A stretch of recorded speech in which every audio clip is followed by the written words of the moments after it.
Não acho que a quarta e a quinta geração são piores do que as gerações anteriores. Irmão, é isso. Na época que eu entrei era a terceira geração, né? E, cara, o que mais tinha gente falando? Ai, não, mas a segunda geração era melhor. E sempre vai ter esse processo de saudosismo absoluto que, toda sinceridade, muitas das coisas continuaram a mesma coisa. Qual sua opinião realmente impopular, mas positiva? Dessa vez a gente vai ser diferente. Bomba da paz. Paz nos estádios. Eu mandei lá na comunidade do nosso canal essa pergunta. Algumas pessoas não entenderam que era para ser positivo, mas tudo bem, acontece. E a gente vai agora nesse vídeo debater e entender se sua opinião faz sentido ou não e se ela é realmente impopular ou não. Olá, eu sou Samuel TK e sejam bem-vindas pessoas a mais um vídeo aqui. Meu nome é Kuzei e o vídeo vai começar logo depois da nossa recomendação.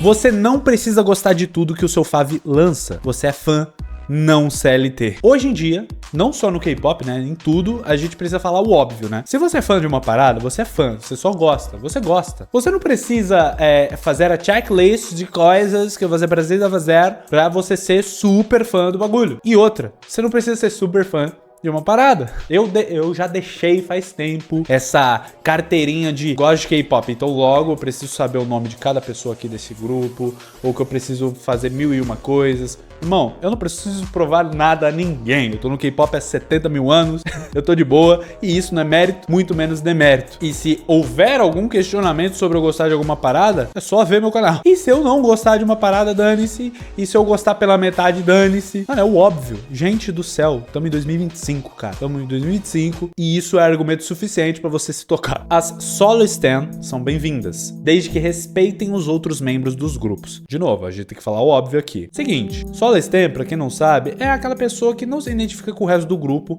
mas esse um indivíduo do grupo ela gosta. É diferente do bias, porque seria basicamente o bias é a pessoa que ela gosta, mas o grupo ela gosta, porque ela acompanha ali, beleza. O que é diferente de AKG, né, que eu esqueci o termo, acho que é AKG, que gosta de um e odeia os outros. É coisas completamente distintas, né? E se você parar pra pensar de forma racional, não tem nenhum problema você ser solo stan. Você tá literalmente sendo sincera, uma pessoa sincera, dizendo, cara, eu gosto de uma pessoa do grupo, não gosto do resto, mas tudo bem, respeito. E é isso, bola pra cima. Significa que eu não vou gostar das músicas? Também não. Cara, é sobre identificação. Pelo amor de Deus, gente. Agora, a AKG é outra parada. É uma pessoa mau caráter. É uma pessoa que coloca um do grupo ali como superior e os outros são uma bosta. É basicamente isso. E elas chegam a ter atitudes ruins para esses demais membros de um grupo. Então, assim, cara, é uma questão tão simples de entender. É só a pessoa exercendo livre-arbítrio, não sendo uma mau caráter com os outros. Agora, a AKG, aí não, aí é poucas ideias. O número de visualizações de um MV não são a única coisa que define a relevância de um grupo. É muito bom enfatizar esse não são a única coisa que define a relevância de um grupo. Porque sim, visualização, não há como a gente mentir. Define relevância de um grupo. A gente não pode ser totó da cabeça e falar, importa a visualização. Claro que importa, cara. Se o bagulho tem muita visualização, significa que o marketing daquele clipe ali foi muito bem. Porque o clipe é feito pra uma questão de marketing, pra mostrar, né, o visual do grupo, o visual daquela era, daquele conceito ali que eles estão tentando entregar com aquela música. Então, assim, é extremamente importante ter visualização, mas é óbvio que não é a única métrica relevante. As vendas, num geral, né, seja de show em uma tour, seja de álbum, seja de música em charts, topando charts, enfim. Isso tudo define, sim, uma relevância de um grupo. É um conjunto. Agora, você isolar cada coisa e falar que isso define relevância e isso não, aí você tá sendo um totozinho da cabeça. Tudo importa pra determinar a relevância de um grupo. Por que os criadores de conteúdo sobre música asiática falam tão pouco sobre pop chinês e japonês? O K-pop é incrível, mas existem outros gêneros que também merecem mais destaque. Cara, eu acho que não é nenhuma questão da gente não querer. Existe uma coisa que, pessoalmente,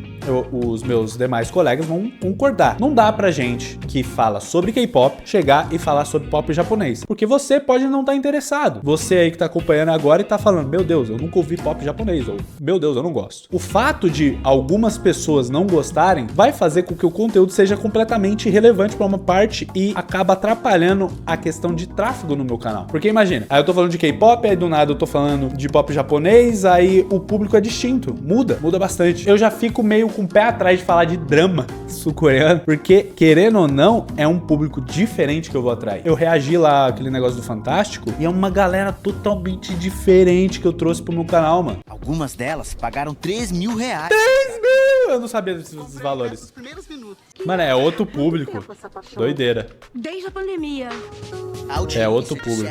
K-pop, K-drama muda muito, mano. Se eu ficasse fazendo isso de forma recorrente, pode ser que desse muito certo, mas aí os meus vídeos de K-pop poderiam acabar não sendo o foco, e aí eu não acho legal. Eu tenho muito respeito ao conteúdo de K-pop e eu não vou parar nunca de fazer. Mesmo que eu demore pra fazer, eu não vou parar nunca de fazer. E eu não quero acabar com o meu canal no quesito de entrega de conteúdo de K-pop só porque a outra coisa tá dando certo. Prefiro separar. Faz mais sentido eu separar, fazer um outro canal, porque aqui tem um legado que eu não quero acabar. Tem essa questão também. E a questão mais importante, copyright, principalmente pop japonês. Você não consegue mostrar a música. Cá entre nós, falar sobre pop japonês, falar sobre um gênero musical, e você não conseguir colocar nem 3 segundos da música é extremamente complexo, né? Complica todo o trabalho aqui que a gente tá tentando entregar. Enfim, são várias questões aí. Eu espero não ter enrolado muito no que eu tô tentando passar. Os idols serem mais abertos a falar da sua religião. Eu achei tão fofo quando um membro do ATEEZ diz que reza pelos fãs, ou quando elogiam muito o Mark do NCT por ser cristão,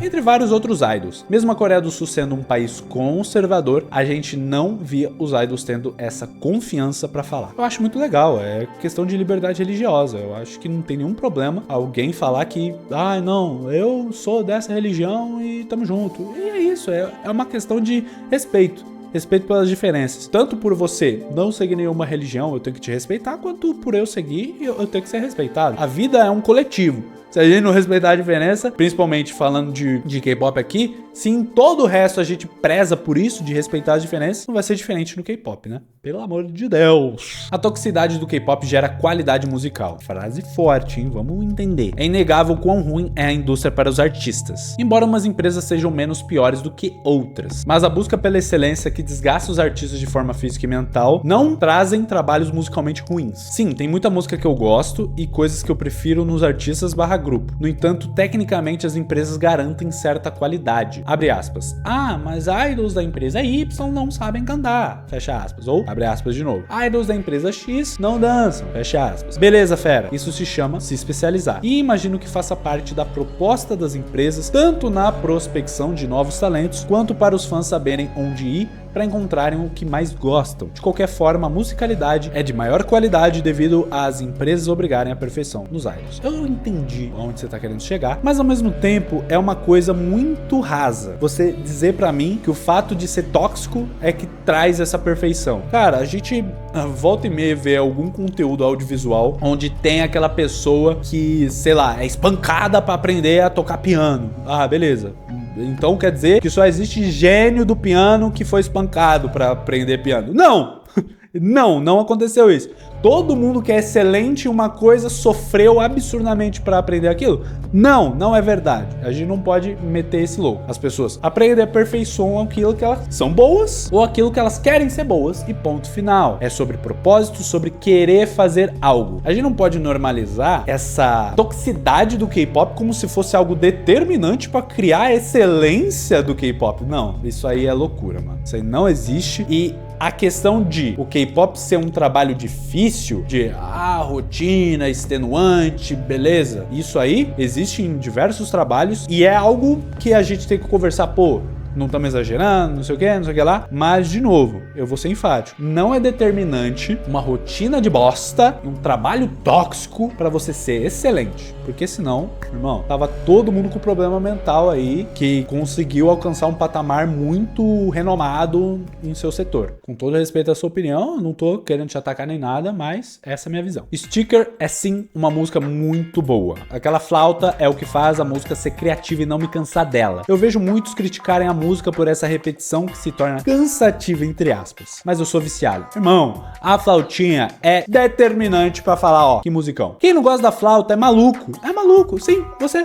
mesmo. Eu não gosto. É maluco. É crazy. Crazy. Inclusive, tá na minha playlist pessoal até hoje, assim. Eu não tiro nem ferrando. Musicão. Olha essa flautinha, ó. Sente o som, ó. É, DJ, é isso mesmo. Olha. Não acho que a quarta e a quinta geração são piores do que as gerações anteriores. As coisas somente mudaram. Existem pontos positivos e negativos assim como antes. Existem coisas que sinto falta sim, assim como coisas que pra mim ficaram melhores. Irmão, é isso. Na época que eu entrei era a terceira geração, né? Já tava no meio ali da terceira geração e, cara, o que mais tinha gente falando? Ai, não, mas a segunda geração era melhor. O bagulho ficou pior. E sempre vai ter esse processo de saudosismo absoluto que, com toda sinceridade, muitas das coisas continuaram a mesma coisa. Algumas ali melhoraram, continuou a mesma pegada. Não tô querendo dizer que tá só Ctrl+C, Ctrl+V. Não é isso que eu tô falando, gente. Tô falando que muitas das coisas que as pessoas falam, não, mas isso aqui era melhor que isso aqui. Dando um exemplo, né? Puxando um exemplo assim. Quando ela dá o exemplo e coloca algo do passado, o bagulho é igual. Pelo amor de Deus. Mas eu concordo. Tiveram coisas que mudaram, que não tem mais e que agora é parada diferente. E isso, beleza. Aí você pode discutir. Ah, ficou pior, ficou melhor. Beleza. Por faltar coisas. Por exemplo, o conceito sexy não é algo que tá aí à torta direita. O conceito fofo não é um bagulho, nossa, a gente tá vendo fofo pra dar com o pau. Não. Mas na época da terceira, segunda geração, é o que a gente mais via. Sexy, fofo, era uma coisa mais reta e direta. Hoje em dia não tem tanto, né? E uma coisa que mudou muito da terceira, segunda geração é porque tinham grupos femininos que você via a plateia. Existem ainda grupos femininos hoje que são assim, mas antigamente você via que a plateia tinha muito público masculino. Era muito público masculino em alguns grupos femininos. Hoje em dia eu vejo que isso mudou. Eu acho mais misto, mas predominantemente feminino. É uma impressão que eu tenho com os stages, grupos assim, que eu via muito isso, era o Lovelyz, Way. Irmão, era muito caro. Era muito cara que tava lá acompanhando o grupo. Mas hoje em dia, até se o grupo tem uma pegada assim, por exemplo, se a gente puxa o Kiss of Life, mesmo que esteja em polêmica, irmão, só tô dando um exemplo. Mesmo que a gente pegue o Kiss of Life, é misto. O público é misto, mas predominantemente feminino. Eu não vejo o contrário. Assim, posso estar maluco. É a impressão que me dá. Sejamos honestos, Kat não era tão ruim assim. E gostar delas não deveria ser uma coisa tão uau quanto foi na época. Ok, aquele debut foi desastroso, mas elas ouviram as críticas, elas melhoraram, treinaram bastante e retornaram com um comeback genuinamente bom. Um criador de conteúdo chamado Johnny, que produziu a música para o N-Team, fez várias críticas construtivas ao grupo e inclusive produziu um remake da música de debut delas. E elas não apenas passaram a utilizar a versão do Johnny nas apresentações ao vivo, como também chamaram ele para uma participação especial em outro comeback, pois eles realmente criaram uma amizade a partir disso. E após o disband do Kat, as meninas debutaram em um novo grupo, o ATTI, sei lá, pronunciar assim? Não sei. Contando com o Johnny como produtor. Eles são um verdadeiro exemplo de saber transformar aquela onda de hate em uma coisa positiva. Mas até hoje, se eu mencionar que gostava do Kat, as pessoas me olham com cara feia porque elas não eram idols de verdade, entre aspas. E estavam desrespeitando os idols que trabalharam duro, entre aspas, por brincarem de ser um grupo de K-pop, entre aspas. Se elas eram idols de verdade ou não, eu não me importo. Elas ainda estão na minha playlist. Que surpresa dessa vez não foi o Boy Story. Tinha um Calvo de Cria que sempre fala de Boy Story, inclusive é membro do canal. Se você quiser, né, apoiar, só clicar no Seja Membro. É isso. Tamo junto, mas não precisa falar disso. Mas, cara, comentando sobre isso, eu lembro daquele outro grupo. Nossa, eu esqueci, agora fugiu o nome. É um grupo que debutou em 2017, que era só cara branco, assim. Fazendo K-pop lá, na moral. E, sinceramente, hoje em dia eu olho em retrospecto e falo, irmão, qual que era o problema ali? Eu não via coreano reclamando daquilo tanto. Eu não via. Óbvio, eu não moro no país.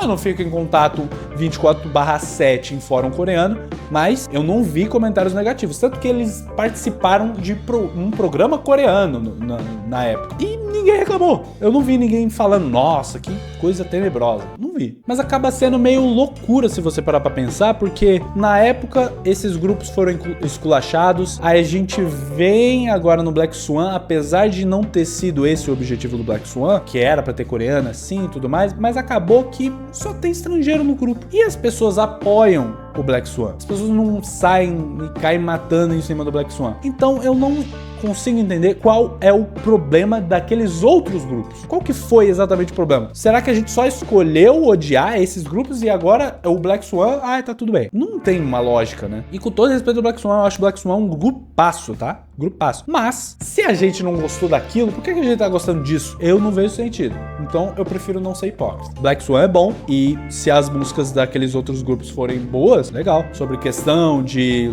não são coreanos e o que os coreanos acham disso, Eu prefiro perguntar a um coreano, então em minha visão, eu gosto do Black Swan. E é isso, tá legal. O Cat pode ser bom e eu posso gostar do Cat. Se um coreano não gosta, aí é outra questão. Aí é o local de fala deles. Eu fico feliz e acho tão legal quando os grupos interagem entre si e até fazem vídeos juntos. Você descobre várias amizades que nem imaginava e isso é muito legal. Cara, isso é uma coisa que acontecia muito antigamente, né, mano?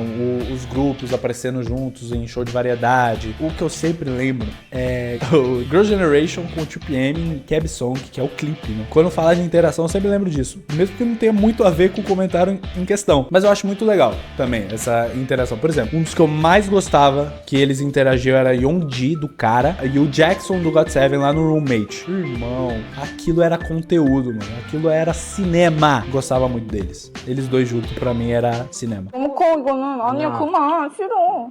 알겠어. 너무 커 그러면. 또 싸워? 아니야. 내가 한번 싸주는 이거 이렇게 될까지. 너네 자꾸 싸우면 정해진다. 연기 빵터다. 여기 빵터 연기 빵터.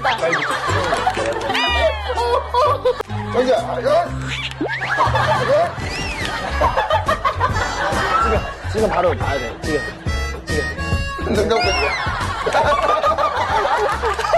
우리 새끼 없는데 드럼기까지 하고. 아 정말 진짜. 야 너 흘러내려 머리. 야눈. 비겁한 변명입니다.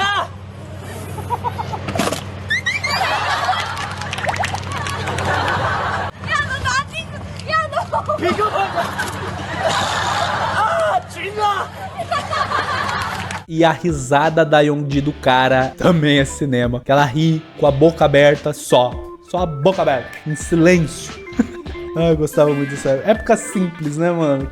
Mano, que nostalgia, meu Deus do céu. Bateu uma nostalgia. Provável não ser uma opinião tão impopular, mas acho muito gostoso falar que hoje em dia o K-pop não é mais consumido por um determinado grupo de pessoas em específico, ou até conhecido apenas por aquele grupo de pessoas apenas. Hoje em dia os grupos acabam de debutar e já viram hit, e isso pra mim é muito bom. Lembro que em 2017, quando virei ARMY, a coisa que eu mais queria era amizades que consumissem K-pop. Na época era a coisa mais difícil do mundo, e hoje em dia, ver que eventos de K-pop só aumentam e ainda lotam, meus olhos brilham de emoção. Irmão, essa época aí, 2017 que você falou, é a época de ouro do meu canal aqui, principalmente. E cara, pô, 2017 teve o show do BTS, aí eu fui, e cara, era 7 mil pessoas, Citibank Hall, que hoje em dia é o Vibra São Paulo, 7 mil pessoas a capacidade, e a gente já achava impressionante, e hoje em dia o bagulho lota Allianz Parque, e a gente achava que só o BTS lotava, e depois a gente viu que não, a gente viu Twice lotar, a gente viu Waits encher a parte inferior inteira ali, a gente viu Stray Kids arregaçar a boca do balão. Cara, impressionante. Era uma coisa que a gente não imaginava que aconteceria. Outra coisa que não era comum é a gente ver no em alta do YouTube, a gente via só BTS no em alta, a gente via também o Blackpink, mas hoje em dia a gente vê muito K-pop no em alta, porque é muito engajado no Brasil agora. E na época que eu entrei, 2017, 2018, assim, 2016, não era tão comum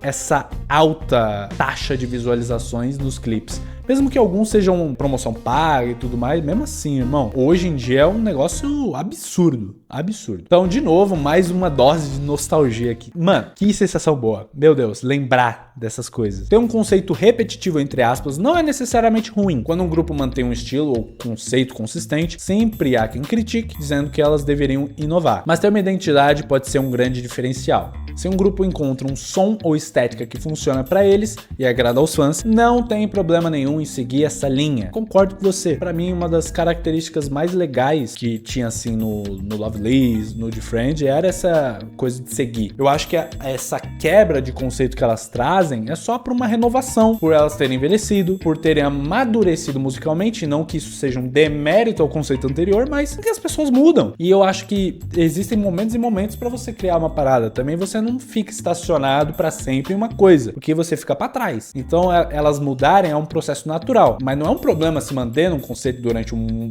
bom tempo. Assim como o Pink fez, assim como o Lovelyz fez, assim como o Defriend fez, assim como diversos grupos fizeram, e não é um problema. Na verdade, pra mim é o correto. E eu sempre cito o Twice, que o Twice eu vejo como uma mudança gradativa e planejada. A gente vai fazer fofo e vai mudando aos pouquinhos, vai colocando cada vez um traço de amadurecimento e pô, amadureceu. Eu vi o Twice fazendo essa mudança gradativa. Eu tive essa impressão, pelo menos. Se você puxa uma playlist dos MVs do Twice, você pode acabar tendo essa impressão que eu tive. Pode ser que não, mas eu tive. Então, eu acho legal essa consistência. E também a inteligência de mudar no momento certo também é interessante. Espero que vocês tenham gostado desse vídeo.